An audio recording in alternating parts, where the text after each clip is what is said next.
빌라, 오피스텔 이런 데는 위험할 수 있더라도 아파트는 절대 안 떨어진다. 그 핵심이 되는 것 중에 하나는, 저는 사실상 재건축의 경우 40년에서 30년을 줄인 이 연한 완화도 굉장히 크다고 보거든요. 왜냐? 아파트 값이 오를 수 있는 이유 중에 하나는 재건축 때문이죠. 왜냐면은 길게 가면 갈수록 감가상각되고, 재건축하는데 한 50년 100년 걸려봐라, 외국처럼. 그렇다면은 아파트 값이 그렇게 막 오를 수 있겠느냐라는 거죠. 그리고 50년 100년을 기준으로 안전진단 기준을 강화해서 철저하게 검사해봐라. 그리고 시정해야 되는 건설사에게 과태료를 물리고 건설 자체를 다시 똑바로 하게 만든다든가, 이런 조치까지 다 내려봐라. 그렇다면은 아파트 값이 그렇게 오를 수는 없죠. 그런데 그런 영향으로 인해서 아파트 값은 오른다, 이런 얘기들 많이 하죠. 그러면서 뭐라 그래요? 10년 이후 주택시장은 많이 오른다. 현재와 비슷하다. 내린다 중에서 오른다가 압도적으로 많다. 이 얘기 중에 화폐가치 하락 이야기 많이 하죠. 근데 문제는 뭐예요? 화폐가치 하락에 따른 물가 상승은 이렇게 됐어야 되는데, 여기가 현재, 여기가 10년 뒤이다. 그런데 아파트 가격이 이렇게 올라버렸다. 떨어지더라도 이때 다시 오를 거라는 10년 주기설, 이런 얘기하면서 할 거라고 생각하지만, 실질적으로 지금 가격이 10년 뒤의 화폐 가치의 가격보다 훨씬 더 높다. 이런 점을 생각을 해봐야 되죠. 이거 장기적 우상향 화폐 가치 하락 늘 나오던 이야기인데, 강남 같은 경우는 뭐 2억 돌파할 것이다, 뭐 이런 식으로 이야기하는데, 과연 그렇게 될지 봐야 되죠. 일단은 지금과는 다르게 코로나로 인해서 비대면 시장이 굉장히 발달했다. 비대면 시장이 발달하게 되면은 가장 타격을 받을 수 있는 데가 강남, 목동, 분당, 노원, 이런 데들이 타격을 받을 수가 있더라. 왜? 지금도 온라인 강의가 어느 정도 익숙해졌는데, 온라인 강의가 익숙하지 않으니까 가서 자꾸 대면 강의로 듣는 거죠. 일단은 피드백도 빠르고, 내 애가 지금 막 농땡이 피우고 이런 것도 잘 안 피우게 잘 감시해주고. 그런데 이게 만약 잘 된다면 굳이 여기까지 갈 필요가 있냐라는 거죠. 물론 거기 학군에 뭐 잘하는 애들이 모여서 그런 거일 수도 있지만 영향이 갈 수 있죠. 굳이 평당 2억 해가지고 40억 중에서 뭐 20억 빚내서 사고 막 해가지고 애 졸업할 때쯤 되면은 뭐 학력은 막 서울대를 갔는데 빚만 한 1, 20억 만들어 놓는 것보다 차라리 한 10억짜리 들어가서 강남보다 학비도 쌀 테니까 돈 모아가지고 1, 20억을 안겨줄 수도 있는 건데, 애들한테. 강남을 안 들어가게 되면. 근데 평당 2억이 나올 수 있냐라는 거죠. 가뜩이나 10년 뒤에는 인구가 굉장히 줄어있을 것이다. 20대 78% 집값 계속 오를 테니까 집 사야 된다. 예전에는 그냥 오른다 하다가 2019년부터 누구를 타겟으로 잡았어요? 30대. 2020년 하반기가 되니까 20대를 잡는다. 점점 더 모르는 나이들을 타겟으로 잡아서 20대가 이러니까 오를 거야, 이런 심리 만들어주고 싶은 거죠. 20대 94.8% 내 집 마련 필요하다. 20대들은 당연히 이렇게 쉽게 생각하죠. 내 집 마련에 해보려고 노력을 해봤나? 내 집 마련의 벽을 얼마나 부딪혀봤나? 이런 거 생각해봤을 때 필요하다고 하겠죠. 근데 막상 살아보니까 굳이 내 집이 없어도 집에 들어가는 돈을 다른 데 투자하는 게 더 낫겠다 하는 30대, 40대들 가봤을 때, 물론 30대에서 그런 성향이 많이 나오겠죠. 굳이 내 집 마련 필요하지 않다는. 왜냐면은 40대부터는 자식이 있는 경우가 많으니까 자식 때문에 내 집 마련이 필요하다. 20대도 물론 나중에 결혼해서 잘 살고 싶으니까 그런 말을 하겠죠. 근데 지금 문제는 뭐예요?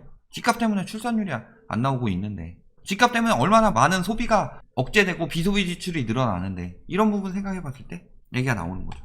20대부터 벌써 노후 얘기하고 있다. 공무원들 늘어나고 있죠. 지금 우리나라에 이게 실상이에요. 공무원 늘어나고 20대부터 노후 얘기하고 있고. 그런데 복지만 해주면 포퓰리즘이래요. 편안한 노후를 위해서 복지가 제대로 나온다. 그렇다면은 집값이 오를 심리가 줄어드는 거죠. 영구 임대주택 같은 경우 향후 경제활동이 멈춘 노후 인구에 대해서 영구 임대주택 같은 제도를 만든다. 그렇다면은 편안한 노후를 위해서 악착같이 모아서 집을 살 필요가 없다라는 거죠. 편안한 노후를 위해서 그 전에 20대부터 60대까지 그 많은 기간 동안에 편안하지 못하게 사는 거예요. 그래도 집값이 너무 올라서 포기하게 되는 사람들은 소확행 찾는 거고, 영끌 찾는 거고, 워라밸 하는 거죠. 그게 뭐 잘못됐다라는 건 아닌데, 거주가 보장이 돼야 되는데 거주가 보장이 안 되더라. 이런 문제가 있더라 라는 거죠. 자, 똘똘한 채로 쏠린 차금 초고가 아파트값 오름세 지속. 거래량은 초고가 아파트 거래량 줄었죠. 거래량 줄었는데 똘똘한 채로 쏠렸대요. 서울로 몰린 외진 강남 아파트 4분의 1은 지방서 샀다. 이것도 역시 비중만 나타낸 거죠. 비중만. 고양시 외진 매입 역대 최대. 서울은 외진이 사고, 외진은 서울에서 사고. 이게 다 투기죠. 투기가 아직 돌고 있는데 역대 최대다. 가장 많이 사서 그런 거예요. 비중이죠. 역시 똑같이. 원정 투자 수도권 주고 지방 소도시 늘고 똘똘한 채 열풍 계속 이런 식으로 아파트로 몰린다 유도하고 있죠. 언제부터 아파트가 똘똘한 채라서 아파트만 계속 오른다고 했는데 보니까 아파트 누르면은 또 딴 데가 오른대요. 다세대 연립주택 멍청한 소리죠. 영끌에서 아파트 못 사니 비아파트 지금 빌라 다세대 오피스텔 다 위험수입니다. 더 위험합니다. 아파트는 그래도 떨어질 때 그나마 거래라도 되는데 이런 데 거래도 안 돼요. 지식센터 생숙시설 인기 수익형 부동산 유도하는 거죠. 특히 수익형 부동산 해가지고 지식산업센터 대출 많이 나오고 돈 많이 번다 수익률 높다 이런 말에 속지 마세요. 그 대출 나오는 거 거기서 일하는 사람들만 되는 거라서 불법이에요. 서류 조작해서 어떻게든 될 것 같죠. 지금 부동산 특사경이지 아파트 특사경 아니죠. 여기는 진짜 광고를 이따위로 내는 거는 여기는 진짜 망해봐야 돼요. 아파트 분양 규제 오피스텔은 분양 규제 안 해요? 주택수 포함되는데 토지 사모펀드 뭐 얘기 계속하고 있다. 역효과 사모펀드 법인이에요. 법인 막았는데 사모펀드니까 법인이 아닌 줄 알고 하는 사람들 많아요. 자, 거래량 급감하고 있다는 거 제가 늘 얘기하고 있는데 과거에 리먼트 어떨까요? 거래량 급감했을 때 급감했죠. 이미 7월에 그 전부터 몇 달째 급감하고 있었죠. 그럼에도 오르다가 떨어지기 시작했다. 그때는 거래량이 다시 늘어도 계속 떨어진다. 여기 늘고 있죠. 늘고 있는데도 떨어지는 와중이다. 거래량이 엄청난 지표예요. 살아나는 듯 했다가 리먼트 떨어졌다가 거래량 늘어나면서 가격 회복되는 듯 했다가 다시 떨어지기 시작하죠. 쭉 떨어지죠. 거래량 계속 떨어지고 있다. 거래량이 올라도 장기적으로 거래량 좀 떨어진 상황이니까 심리가 안 살아난다. 조금 더 떨어진다. 여기까지 떨어지죠. 계속. 가격보다 더 중요하게 봐야 될 지표가 거래량이다 얘기한 거죠. 거래량이 가격의 선행 지표이기 때문에 거래량이 줄어드는 경우는 크게 두 가지죠. 수요는 넘쳐나는데 매물이 줄어서 또 한 가지는 수요가 엄청나게 줄어서. 근데 수요는 넘쳐나는데 매물이 줄은 경우는 어느 정도 감소하느냐 막 이만큼에서 한 요만큼 정도 감소하고 다시 왔다 갔다 이런 상황이 돼야 그런 거고 이만큼에서 3분의 2 토막 반 토막 막 이렇게 떨어지는 경우는 이거는 100% 수요 감소죠. 지금 상황이 그런 상황이고 과거에도 거래량 떨어지기 시작하면은 집값 떨어진다 나오죠. 그러니까 유튜브도 그렇고 스타 강사도 그렇고 칼럼 쓴다는 인간 뭐 하는 인간인지 모르겠지만 갑툭튀하는 전문가들 많이 나타나고 있죠. 뭐 자산 관리하는 사람들 부동산 투기 조장 유튜버들 다 뭐라 그래요 요즘에? 왜 오른다고 그래요? 올해 하반기에? 임대차 3법으로 인해서 전세가가 올라가니까 집값이 오른다. 그 부분에 대해서 얘기해 봅시다. 일단은 그 전에 지금 매매 거래량 급감하고 있다. 조금만 더 있으면 하락지표 나타난다는 거죠. 자, 그렇다면 과연 전세 때문에 오를 수 있을까? 지금 계속 이런 얘기하죠. 매매 전세 상승률 전국 최고. 요거는 뭐 건너뛰고 뭐 전세값 많이 뛰었다. 돈 없이 무갭투기 얘기하고 있고 요거 망하는 지름길이죠. 다 오르는 와중에 뭐 집값은 강북 전세값은 강남이 진리하면서 그 다음에 칼럼 써가지고 뭐 전세값으로 오른다. 전세가 받쳐주면서 집값 상승은 이어질 것이다. 과연 그렇게 될 것인가? 매매가가 오를 땐 전세가가 오르죠. 근데 유일하게 매매가가 떨어질 때 그럼에도 불구하고 전세가가 오르던 시기가 있었다. MB정부 때 서울에 이때는 보금자리 지구 추진한다는 거서 멸실 내면서 이 수요가 밀어내고 밀어내니까 여기 있던 수요들이 또 밀리고 또 여기 있던 수요들이 밀리고 그러면서 결국 바깥까지 밀리고 이런 식으로 계속 젠트리피케이션 현상이 일어나면서 수년간 전세는 올랐다. 근데 전세 이렇게 계속 밀어 올리고 있는데 매매가 왜 계속 떨어져요? 결국에 매매가가 다시 오르기 시작하니까 전세가 상승폭도 커졌죠. 원래 전세는 매매의 후행지표다.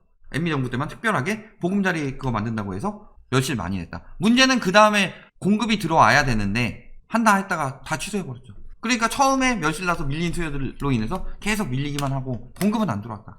그럴 거면 아예 확실하게 추진해서 나중에 많은 공급으로 갚든가. 광명 시흥지구, 하남 간북지구 이런 데 다 취소됐잖아요. 대량 공급되는 데들. 전세 거래량 급감했다. 월세 거래량 급감했다. 이런 얘기들이 있었죠. 왜 급감했어요? 지금 전세가 폭등한다고 그랬죠? 그러면서 매매가 폭등할 것이다. 근데 전세거래 엄청나게 줄었죠. 그거예요. 전세거래 감소 이유는 5% 상한의 전월세 상한 제어, 계약갱신 청구권이죠. 전세값이 밀어 올려주는 이유, 예를 들어서 밀어 올려준다 해서 8억짜리 집에 5억짜리 전세가 들어가 있었다. 그리고 이 사람 자기 자본 3억 썼죠. 근데 여기서 갑자기 자기 자본 3억은 그대로인데 여기서 전세를 7억까지 올린다. 그렇다면 자기 자본 2억에 여력이 더 생기니까 요걸 가지고 뭐 투기를 한다든가 이런 식으로 해서 뭐 여기도 끌어올려주니까 1억 갭투기 수요 늘어날 테니까 여기 한 2억까지도 치고 올리고 전세가만큼은 안 올리더라도 그리고 뭐 1억 가지고 또 다른 데 투기 수요로 들어가고 이런 얘기 하는 거죠. 근데 이게 돼요? 과거 전세가 상승이랑은 다르죠. 과거 전세가 상승은 현재 세입자에게도 비싸게 올려서 그걸로 자금 마련해서 집값 더 올리고 갭 줄여가지고 다른 사람한테 팔고 이게 되는데 지금 뭐라고 그래요? 5% 인상. 계약갱신 청구권 때문에 세입자 있는 아파트는 즉시 입주 아파트에 비해서 가격이 떨어진다. 전세가 올려받을 수 있는데 왜요? 세입자가 나가는 특수한 상황이 생긴 집들만 가격 뻥튀기 해서 내놓는다 라고 하는데 대부분이 재계약을 하고 있어요. 그래서 못 올려요. 얘네는 7억. 근데 한 채만 전세금 1억 올려가지고 여력 마련해서 8억까지 올렸다. 그럼 누가 이걸 사요? 얘네를 사지. 전세가 폭등으로 매매가 올릴 수 있다. 이거는 말이 안 되는 거죠. 매매가 떨어지면서 전세가 떨어졌던 사례는 MB정부 때 나타났고, 그렇다면 결론은 어떻게 돼요? 첫 번째, 아파트는 안 떨어진다. 리먼 때 떨어졌고 IMF 때 떨어졌고, IMF 때는 뭐 길게 안 다뤘지만 특수 상황이니까 리먼 때 같은 경우 장기 하락했죠. 대체재 사라. 평생 사실 거면 빌라도 괜찮아요. 근데 문제는 이사 다니시는 분들 빌라 대체재로 사면 어떻게 돼요? 더럽게 안 팔립니다. 진짜. 갭투기로 인해서 전세가 끌어올리니까 매매가도 끌어올릴 수 있을 것이다. 이런 내용 나오죠. 얘기했지만 대부분 재계약이다. 그리고 재계약에는 상한이 있고 강제성이 있다. 과거랑은 전세시장이 완전히 달라졌는데 전월세 상한제 때문에 신규 계약 전세가 폭등한다는 기사는 그렇게 많이 다루는데 저게 대부분 재계약이라서 전세가가 동시다발적으로 올라야 집값도 같이 동시다발적으로 오른다고 이론에 따지면 그렇게 돼야 되는 건데 그것도 안 되는데 무슨 전세가가 매매가를 견인하느냐. 늘 이야기하지만 전세가의 선행지표는 매매가가 되는 거고 보통 일반적으로 뭐 특별히 멸실 많이 하지 않는 이상 그리고 매매가의 선행지표는 거래량이 나타난다. 그리고 이미 거래량이 떨어지고 있기 때문에 매매가 전세가는 따라서 이어서 떨어지게 될 것이다. 여기까지 말씀드리겠습니다.